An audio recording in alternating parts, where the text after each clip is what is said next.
All right, so relevant to rate cut, these are some averages for the first time rate cut. What performs best? Consumer non-cyclicals are 7.7. So consumer assets tend to benefit, which makes sense. Technology, healthcare.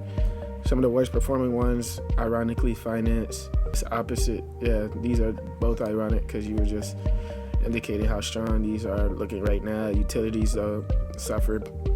Energy suffers. Consumer. So this is what to keep in mind. All right.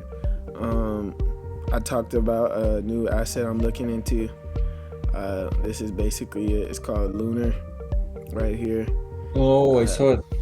Yeah, they're a space company. They build equipment that will be hopefully placed on the moon. It was funny about this position, like it's all-time performance. It's like recovering slightly. But I pretty much found this asset maybe sometime around this week, like between like the 10th. And then I was going to buy it, but of course before my money hits in my account, this thing rallied like 60%.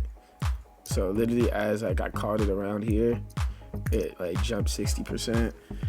And yeah, it's winding down a bit, so you missed out on that 60% jump. I'll probably still be able to get in on this at a good entry. And here's like a report basically about why this asset jumped so much recently. On Zero Hedge, they got like a financial contract. Yeah, they jumped 52% pre-market leading up to like Wednesday, whatnot. A lot of good news, and basically another like coinciding headline for why I'm a fan of Intuitive. There's currently like a space race going on. Back in like the Cold War era, it was between like America and Russia, and this modern space race is between the USA and China. And yeah, now it's not really even only them anymore. There's a bunch of countries that are capable of now. Can you make a little bit too? Oh yeah, a lot of countries that are now capable of being able to end up with equipment on the moon. I'm pretty sure India ended up there, Japan ended up there, and other countries. And basically the race is for water. There's been water confirmed to exist on the moon now. Really? And this water is valuable not for the sake of drinking it, but they can chemically split up water, which is composed of hydrogen and oxygen. And then these elements are crucial for rocket propellant. So once they split up the water on the moon, they could use it to fuel rockets that are able to take off from the moon. And basically, it would be like in a race car comparison, it would be like a pit stop for further space travel if they could figure out how to use ice on the moon for rocket fuel.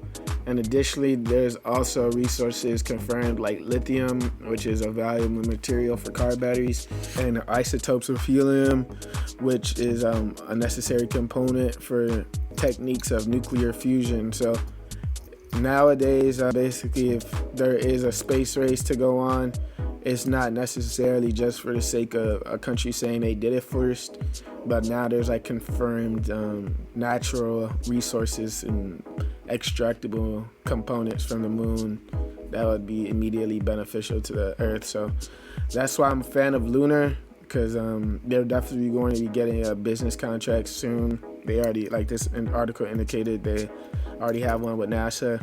So I'm a fan of space companies, especially ones that have immediate business plans coming to fruition soon. So yeah, that's LUNR. I'm gonna write it down on my little handy dandy notes because I don't think I wrote it down yet. But yeah, this is a dangerous asset to be looking at because they're in competition with SpaceX, Starlink, because what they basically do is they deploy satellites for internet. And there's a market for it, obviously, but it's just so already dominated by SpaceX right now. They're just basically trying to get the scraps of SpaceX business that they can't service. So, not saying they can't do anything, but if there was a stock ticker of SpaceX, Starlink, that's the one I would choose to go with. But Elon deservingly and warrantingly is keeping it private, because why not get as much private capital into it first before making it a public asset? So True. those are the space companies for today. ASTS, be on the lookout because they compete with Starlink and Intuitive Machines. I like them because there's a space race going on and they're going to be creating the lunar rovers and whatnot that end up going there. So favorable business they have. So yeah, that's that for today. No, I actually agree with you. I hope that ASTS gets the good landing or a good launch.